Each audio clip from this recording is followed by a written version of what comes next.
Hello बच्चों, अब हम female reproductive parts of flower देखते हैं। किसी भी फ्लावर में female reproductive part of flower. तो किसी भी फ्लावर के केस में जो हमारा फीमेल रिप्रोडक्टिव पार्ट होता है वह फ्लावर में तीन चीजों से मिलकर बना होता है। कौन कौन सी तीन सी चीजें होती हैं ये देखिए। जो फ्लावर होता है उसमें स्टिग्मा, स्टाइल और ओवरी, ये तीन मेन फीमेल रिप्रोडक्टिव पार्ट माने जाते हैं। जिसमें स्टिग्मा का काम होता है पॉलिनेशन के टाइम पॉलिन को रिसीव करना, जबकि स्टाइल का काम होता है रिसीव हुए पॉलिन से निकलने वाले जर्म ट्यूब को कैरी करना और उसे ओवरी तक पहुंचाना। और हमारा जो ओवरी है इसका मेन काम होता है फॉर्मेशन ऑफ ओव्यूल या फॉर्मेशन ऑफ ओवम। अब हम देखते हैं कि एक ओव्यूल क्या होता है। तो ओव्यूल किसी भी फ्लावर के केस में जो मेन रिप्रोडक्टिव पार्ट या गैमेटिक पार्ट है वही चीज हमारा क्या कहलाता है, ओव्यूल कहलाता है। ओव्यूल का स्ट्रक्चर हम देख लें। ओव्यूल जो होता है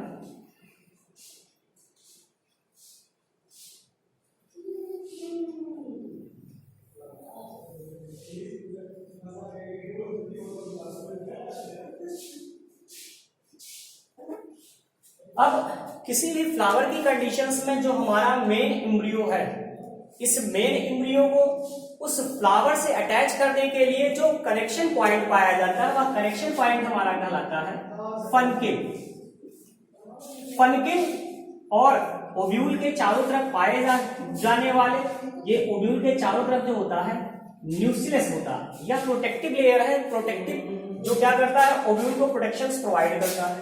इस फनकिल और इस न्यूक्लियस के बीच में जो पार्ट होता है जिसका काम होता है इस फंकिल और इस न्यूक्लियस को कनेक्ट करना, यह पार्ट हमारा कहलाता है हिलियम।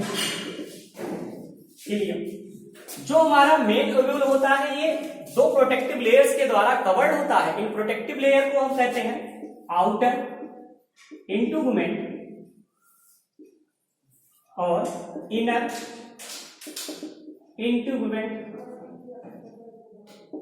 इंटुगमेंट। आउटर यानी बाहरी और इनर यानी भीतरी। इन दोनों लेयर के बीच में जो गैप बनता है, स्मॉल पोर बनता है, ओपनिंग बनती है, या पोर ओपनिंग कहलाती है माइक्रोपाइल। जो हमारा माइक्रोपाइल एंड होता है इसके ठीक अपोजिट हमारा जो एंड होता है ये कहलाता है चलाजा। और इस प्रकार ये एक मैच्योर ओवम की संरचना होती है जो फर्टिलाइजेशन के लिए प्रिपेयर होती है। अब आप देखें ये बनता कैसे है, यानी जो हमारी माइक्रोस्पोरेंजियम है वो इस चीज को फॉलो कैसे करती है। यानी ये हमारा जो ओव्यूल होता है ये मेगा पार्ट्स होता है, तो इसलिए इसको कहते हैं मेगा स्पोरोजिनेसिस। चूंकि ओव्यूल की साइज बड़ी होती है इसलिए टर्म मेगा दिया जाता है, जिसका मतलब होता है लार्ज। ओव्यूल स्पोर्स यानी गैमेट और जेनेसिस यानी टू सेंसिस, यानी जब हम क्या करते हैं बड़े साइज के गैमेट की सेंसिस करते हैं तो यही चीज हमारा क्या कहलाता है, मेगा स्पोरोजेनेसिस। ये होता कैसे है, सबसे पहले जो हमारी मेगा स्पोर मदर सेल है, यानी आपकी जो मेन मदर सेल है, ठीक, मेगा स्पोर मदर सेल, इस मेगा स्पोर मदर सेल में डिवीजन स्टार्ट होता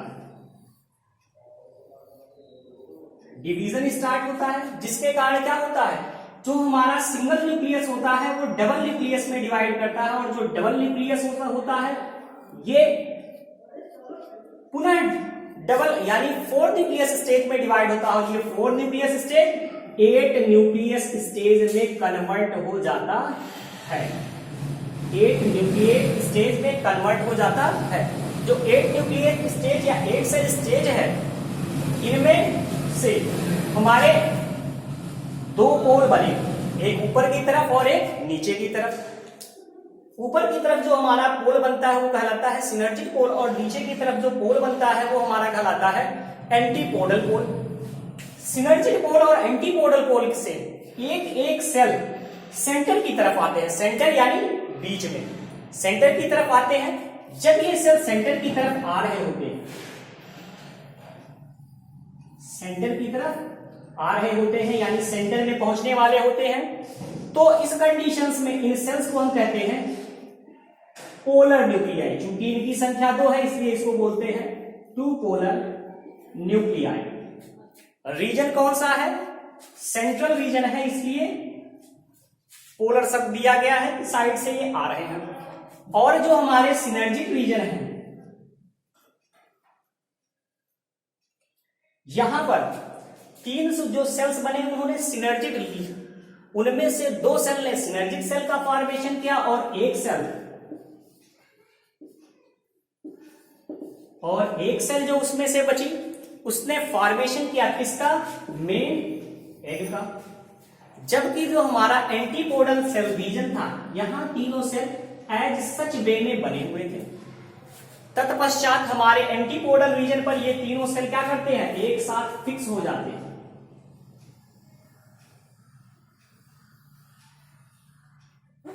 फिक्स हो जाते हैं और जब यह फिक्स होते हैं ऐसे,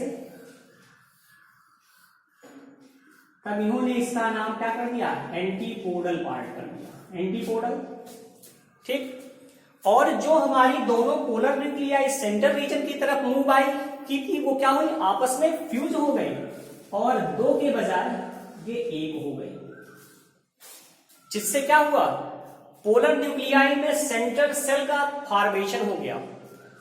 जबकि जो हमारी सिनर्जिक सेल्स थी, इसने क्या किया? एग को बाहर की तरफ मूव कर दिया, एग को बाहर की तरफ मूव कर दिया और यह एग बाहर की तरफ मूव करके एग सेल का फॉर्मेशन कर दिया। इसका एग सेल का निर्माण कर दिया। ये सारी प्रक्रिया संपन्न होने के पश्चात सिनर्जिक जो हमारी सेल्स थी, इन सिनर्जिक सेल्स में फिलीफॉर्म आपरेटस